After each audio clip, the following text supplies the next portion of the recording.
सफलता भन्नाले कुनै लक्ष्य, उद्देश्य वा सपना पूरा गर्नु हो। जब तपाईँले आफूले चाहेको कुरा मेहनत, धैर्यता र लगनशीलताका साथ प्राप्त गर्नुहुन्छ, त्यसलाई नै सफलता भनिन्छ। सफलता भनेको तपाईँले आफैले निर्धारण गरेको लक्ष्यमा पुग्नु हो, चाहे त्यो सानो होस् या ठुलो होस्। सफलताका केही आधारहरू छन्, हामीले बुझ्नुपर्छ। सफलताका केही आधारहरूमा स्पष्ट लक्ष्य हामीसँग हुनुपर्छ, स्पष्ट लक्ष्य चाहिन्छ, निरन्तर मेहनत चाहिन्छ, सकारात्मक सोच चाहिन्छ, धैर्य र समय व्यवस्थापन चाहिन्छ। त्यसै गरी अर्को महत्त्वपूर्ण आत्मविश्वास चाहिन्छ। हरेक सफल व्यक्तिहरूका लागि सफलता फरक फरक हुन सक्छ।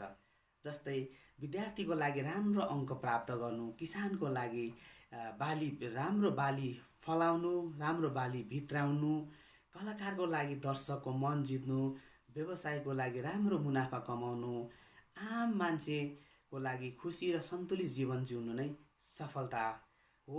यो व्यक्तिअनुसार फरक फरक हुन्छ। यसरी नै हामीले बुझ्नुपर्ने अर्को कुरा, सफलताका केही विशेषताहरू छन्, जुन विशेषताहरू म यहाँलाई भन्न गइरहेको छु।